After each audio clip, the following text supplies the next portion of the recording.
wanted to talk to you about how the narcissist and the enemy get you caught up in a fantasy.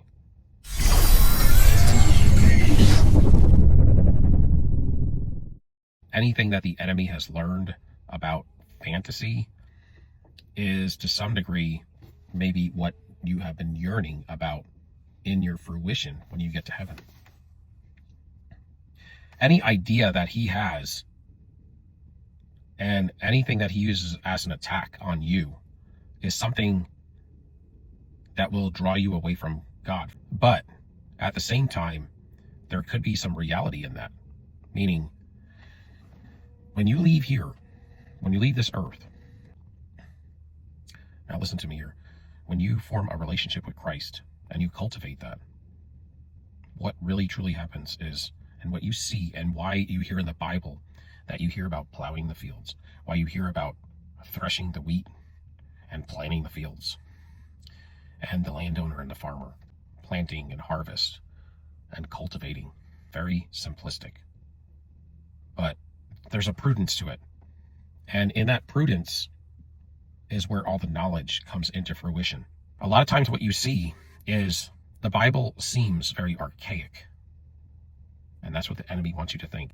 He's an individual that fell from a high place in heaven. A created being that fell from a high place in heaven.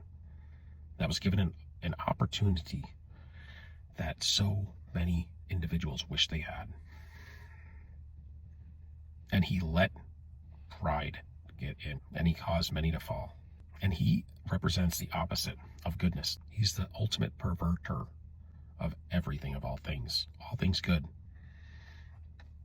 And when he draws you in and allures you into a fantasy, what he's neglecting to tell you is that all humanity is yearning for a place where we can meet the Creator and get to a place that's unlike this world we live in today. But to get to a place to where what we think in our minds and in our hearts is something that it's almost fathomable in this world we live in today, but it's not. And it's not because it's impossible in this world system that we live in, because we live in a world of sin, a world that we are all drawn down by sin, and it is so rampant that it is like a little bit of leaven spoils the whole lump. At this point in time, it has spoiled the whole world. In any sector of any department of anything that you look at. But in our minds and our hearts, we know that there is a place where all of this exists with its continuity of care. That what we would consider a dream or a fantasy is true in a certain reality, but it's not here. And we cannot touch it, but we can almost touch it.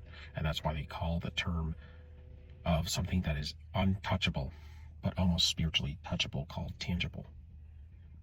Because you can almost spiritually touch it in your mind and your heart. And the enemy plays off these things. We have an opportunity to get there. So he plays off of that to get you into his fantasy, which is a perverted fantasy. So the fantasy that he puts you in is this fake reality that's all drawn off by sin, manipulation, sadism, and it's insidious and sadistic and manipulative. It is pathological, it's Machiavellian, it's malignant, all of this evil. But it doesn't start out that way. It starts out as a beautiful castle. And whoever you're with may have this facade, makes them seem perfect as well. And so you walk right into it. But what he's not explaining to you is that there's an opportunity for you to get to that place in a real, true reality called heaven. See, he came from there. And it's full of castles and beautiful buildings and streets of gold, things that you could never even fathom to imagine. But it is in a reality because you have the ability to fathom this. And it's not fake. It's a reality. Except there's so many perverted constructs in this world that we live in today that Satan draws you off. And he uses that and perverts it. Anything that's authentic in your genetics, he will abuse it. just like the narcissist, and make it for his evil. But you got to know that what he is drawing you into, called the fairy tale, is really, there is a reality over here. This is his fantasy, this fake reality. But there is a reality where that really exists. But just like he perverts everything to get his own glory. But all of those things are over here in their true reality, authentically. So what I want to get at is, best believe that if he is telling you that there is a fake fantasy and draws you in, and this wonderful individual in front of you that's putting on this mask is going to lead you to those places. But in fact, they're going to destroy you.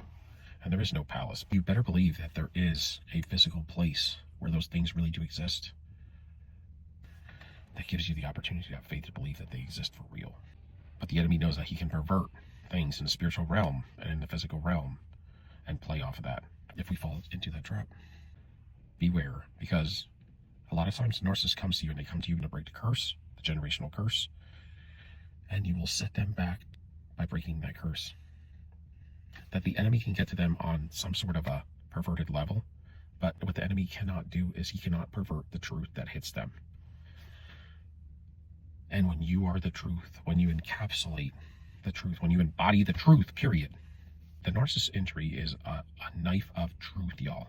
And it goes straight through whatever armor or impenetrable titanium that they have. It stabs right through it.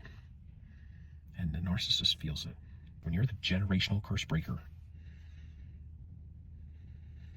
there's nothing he can do, and there's nothing anybody else can do in the physical or the spiritual realm that can stop the effects of the truth that hits the narcissist and the injury that hits them. Because God allows certain truths to hit certain individuals at certain points of time when they defy him enough, and he will use his saints to do it. Just as he allows the enemy to allure you into a fake fantasy where the enemy knows this really exists in a realm and in a kingdom,